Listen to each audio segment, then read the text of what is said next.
Shalom semuanya, kembali lagi bersama saya Sonia Tegea.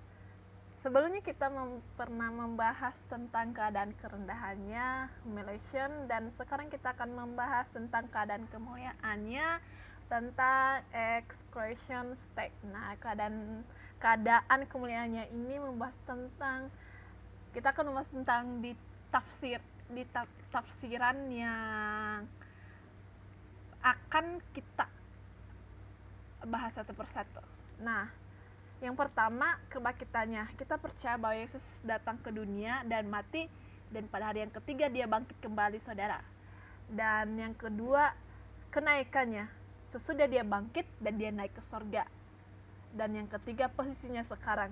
Nah, pada saat dia naik, maka posisinya sekarang itu bukan lagi sebagai hamba, tetapi sebagai raja. Yang keempat, kedatangannya yang kedua. Dan yang kelima, pemerintahannya. Baik di surga maupun di bumi, dia yang memerintah.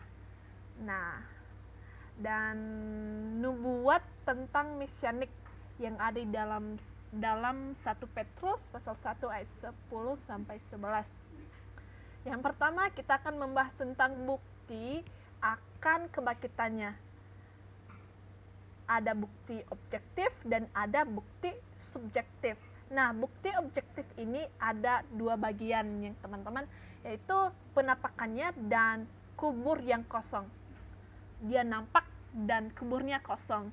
Sedangkan kalau kita lihat dari bukti subjektif itu berhubungan dengan para muridnya sendiri, transformasi pribadi kehidupan mereka, atau semisal contohnya seperti Thomas dan Paulus.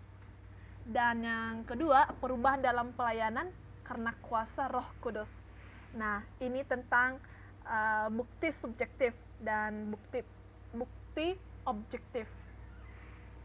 Dan sehubungan dengan gereja di abad pertama, ada juga dibagi menjadi beberapa bagian. Yang pertama, pada hari pada hari Pantekosta, pernyataan Petrus mengenai Kristus yang telah bangkit membawa keselamatan kepada 3.000 orang Yahudi. Kita dapat melihat di dalam Matius, Lukas, dan Yohanes. Di situ tercatat bahwa apa yang dikatakan Petrus ini benar-benar sudah tercatat di dalam Alkitab. Yang kedua, perubahan ke hari pertama dan hari ke-7. Dan yang ketiga, keberadaan gereja Kristen sampai saat ini, saudara. Nah, ada juga penolakan akan kebangkitan dari Yesus sendiri.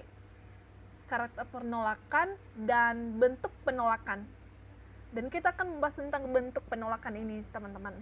Yang pertama, teori yang salah. Teori yang salah yang disampaikan oleh orang-orang. Yang kedua, teori kubur yang salah. Yang ketiga, teori penglihatan.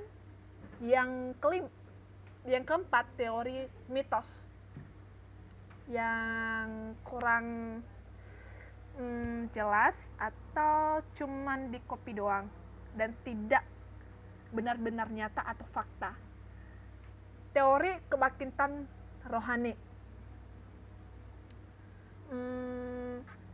Dan kita juga akan membahas tentang natural dari kebangkitan Yesus Kristus sendiri dalam bentuk tubuh.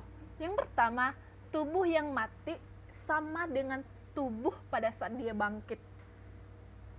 Kalau kita berpikir sekarang ini bahwa tubuh Kristus bagaimana sih pada saat dia bangkit? Nah, tubuh Kristus itu sama dengan pada saat dia mati dan pada saat dia bangkit. Kita dapat melihat di dalam Matius pasal 28 ayat 9 dan Lukas pasal 24 ayat 36 sampai 43, di mana di situ menyatakan bahwa tubuh Kristus yang mati sama dengan tubuh kebangkitannya. Yang kedua adalah tubuh yang diubahkan. Di dalam Lukas pasal 24 ayat 36 dan Yohanes pasal 20 ayat 19. berbeda dari yang lain. Nah, perbedaan antara kita sebagai manusia dengan Kristus apa sih? Nah, yang pertama, berbeda dengan kebangkitan. Sebab kebangkitan Kristus tidak sama dengan kebangkitan kita, di mana Kristus bangkit untuk menjadi kepala dalam tubuh. Dia lebih tinggi dari kita. Sedangkan kita sebagai orang-orang yang percaya, pada saat kita mati, kita akan, posisi kita adalah sebagai tubuh, sekalipun kita bersama-sama dengan Kristus. Dan yang kedua, yang ada di dalam 1 Korintus pasal 15 ayat 20 dan Kolose pasal 1 ayat 18. Dan kita juga dapat melihat di dalam Wahyu pasal 1 ayat 5. Yang kedua, menjadi pola dan karakter dari kebangkitan orang yang percaya. Nah, kematian Kristus atau kebangkitannya ini menjadi suatu pola bagi orang-orang yang percaya. Kita dapat melihat di dalam 1 Korintus pasal 15 ayat 20 sampai 22 dan ayat 30 dan pasal 34 ayat sampai pasal 49. Gitu teman-teman. Jadi kematian dan kebangkitan Kristus itu menjadi pola bagi kita setiap orang-orang yang percaya. Jadi kita sama. Ketika kita mati, maka tubuh kita sama seperti pada saat kita bangkit nanti. Agen dari kebangkitan yang ada dalam Kisah Para Rasul pasal 2 ayat 24. Yang pertama, Kristus sendiri. Yang kedua, Allah Bapa. Dan yang ketiga, Allah Roh Kudus. Yang artinya Tritunggal. Kristus, Allah Bapa, dan Roh Kudus.